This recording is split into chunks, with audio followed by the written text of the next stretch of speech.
Hi, my name is Margie Grace. I'm a landscape designer and a landscape contractor, and I work in Santa Barbara, California. Sometimes get pulled off to other places, but here is where we do design and construction with our own crew. Welcome to my humble abode. It's also where we work. We've got an office in there with 3.5 of us working on plans and project construction and project management, and then there's a little studio where they send me when I'm making too much noise. And that's where we get sort of some intensive drawing going on and pulling apart samples to find just the piece that we want. And television, why television? Have you ever noticed how it's more fun in the sandbox with more people? Basically, I'm ready for a bigger sandbox. But really, so that's me. But what about y'all out there? 30 years worth of playing in the sand, moving rocks around, you know, tromping through nurseries and pulling trees together and plants together. There are things that we've learned. There's things that I've learned that it's really useful information. One of the most important things is I'd love to see the design continuum all the way through build continuum, just put back in that natural succession. I do think it's important for people to get what they need around them. Our environment is critical for us. Our environment calls us to be a certain way. We know this. There's the space where you feel relaxed. There's spaces that are, you know, sort of key you up. There's spaces that make you laugh. It's about whimsy. I think that more than ever, environment's going to be important to us, and sort of environment and all the connotations that there are. So my crib, my environment, you know, my garden, that place where I go to, ... fill in the blank, where I decompress, where I deadhead the flowers instead of, you know, murdering my husband. You know, really, there's humor to be had there, but really the truth is that each of us needs in some way to recharge our batteries, and we need in some small corner of the planet to have something that we say, that is something that makes a difference to me, that I love, that I nurture, and that gives back to me. You could watch a lot of landscaping programs and never get down to something that says, that's it, that's what I want, that's how I do that. I've been asking for the wrong thing, I've been looking in the wrong place, I've been asking the wrong question. There's a lot of how to, and not very much like why to. And I think that that is real service to provide people.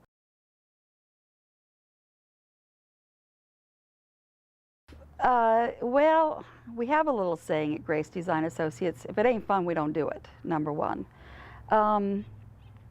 None of us at this age and station in life are interested in an occupation, as in fill my time, occupy my time. We really do work really great as a team. We bring our clients into the process. We're always looking to see who is that person, and given who that person is, what does their environment look like? What is it that's going to serve them the most? Yeah, I can crack a joke here and there, but really what becomes the most entertaining is just watching the process take off, have people hit their stride. There is absolutely fun and entertainment to be had. We make sure that the personality of the person reads in that which has been designed and built for them, and that it's a true self-expression of who they are.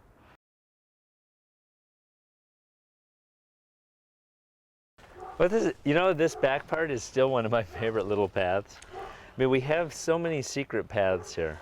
Yeah.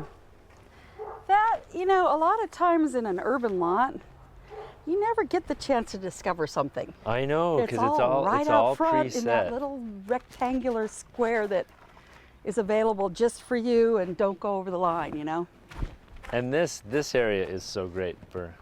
This is the rock hopping spot. Yeah, this actually, now I've got to leap but I'll be on the phone and I'll be walking along and see. I'm going to stay down here in case you need 911.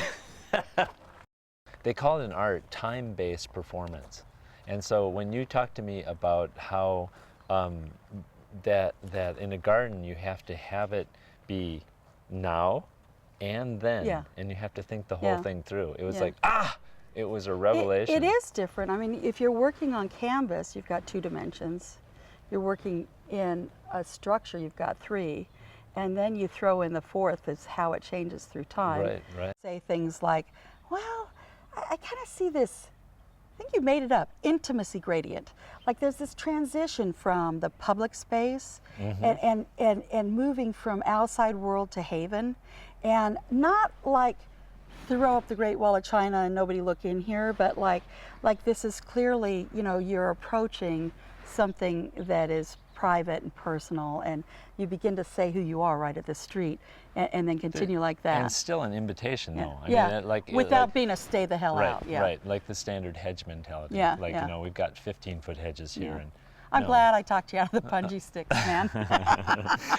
There are 2 kinds of ways of doing art. One, you have the idea and then try and do that idea exactly. And the other is diving in and going, wow, I hope I discover what I'm doing here. And what worked well with Margie is that we both were able to do that. We were both able to give up our ideas of what it had to be and go, okay, what can it be in reality? So there actually was a 3rd partner, I think, in this landscape, in this garden, and it was the space itself, the land itself, what it gave us, the way it felt. I'm really, really, really pleased with Garden, and I'm really happy to know you guys.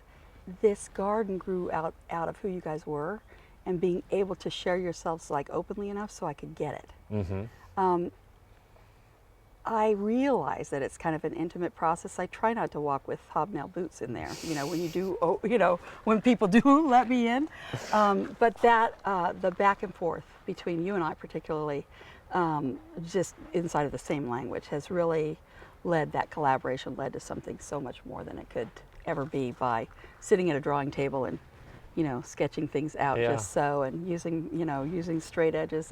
It's the first house of its kind. And then when you won International Design of the Year in 2009, it was like, okay, people have to pay attention. Yeah. And I go, wait a minute, that's a pretty cool house, and the gardens are pretty cool. It does work. So we're constantly turning down things at this point. Like, we need a weekend off. Okay, thanks. Well, have you gotten past the point where people just show up in the living room saying, I just had to come look at this? Not in the living room, but still we have people stopping right out in front. No, there's a thing. For us as designers and builders, we can leave and say, oh man, we like that project. And then there's this other thing where people start saying, hey, I like your garden, and then, you know, submitting it to a juried panel of your peers, and having them say, wow, that is extraordinary, that does really work, that does hit the goal, it is on track with what we hope to create as landscapers.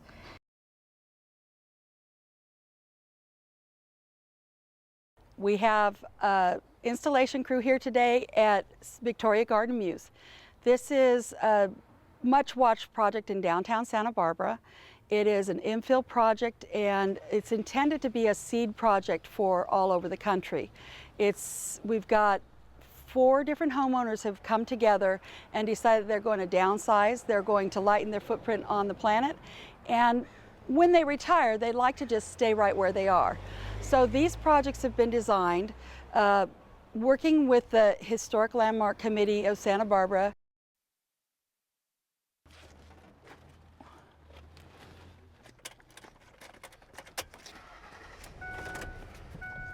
Vamos a plantarlo, dar la vuelta y la plantamos un poco alto.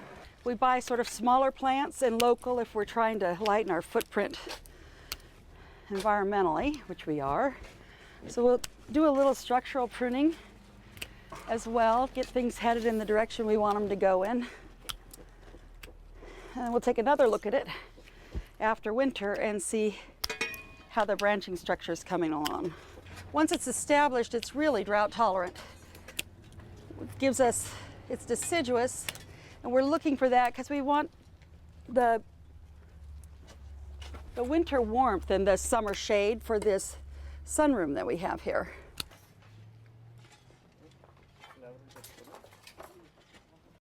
Now the guys have moved on from the tree and we're working on getting the last of this grass in.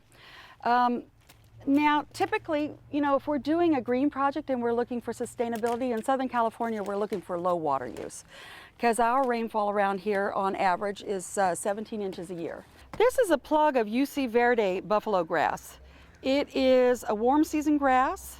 It's a deep, deep rooter. It was developed through the UC system with the cooperation between UC Davis and UC Riverside. It is fantastic for the use that we want, which is be green, be tough, and not need much water. Pedro's going to grab a bunch of agapanthus. These are semi-dwarf Queen Anne agapanthus. They're real tough in the coastal area here. We put them in the ground and get them started, and then we ignore them, and they give us beautiful periwinkle blue flowers. They're just ending now. He's also going to grab some Santa Barbara daisy. It's a nice low ground cover. Again, once established, set it and forget it.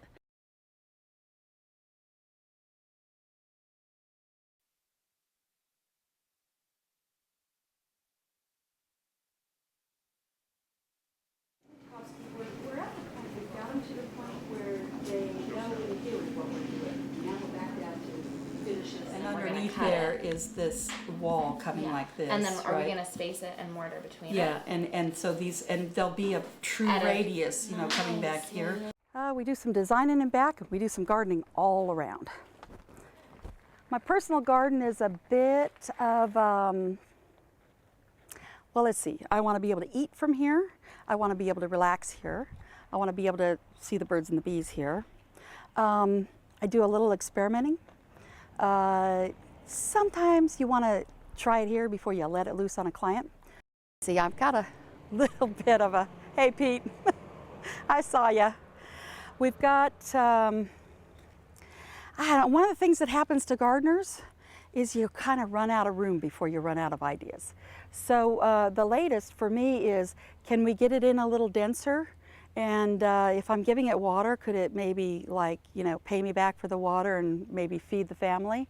So what's been happening about the last 3-4 years here is we're making sure that we're getting some veggies out of the ground. And as I said, the advantage of growing things in these beautiful pots is when the veggie garden's empty, it still looks good. So there's the public face of the garden. And the vegetables are out there, not just because it's public and I think it's fun to share, but there's good light out there. And if you want to get to know your neighbors, putting strawberries out on the street is a good way to make friends. Inside here's a little more private, and it absolutely, this collects some of the kids. I've still got a 20-year-old at home going to college, and you can look out here some nights and find half a dozen guys playing guitars and maybe playing a little bit of cards. This is a fountain. It gives us a little bit of noise. It definitely brings some color, definitely brings some movement, but it's also a really good bird bath. They like this super shallow water that they won't get stuck in, water they can splash in and that they can fly out of readily. Got enough visibility around it to be able to tell whether there's a cat sitting under it or not. It turns out in gardening, the gardener is not anywhere near as important as the plants themselves. They do know what to do. You just give a little, the right attitude, you know, the right attitude, let things occur how they will, and then just do a little editing as you go along.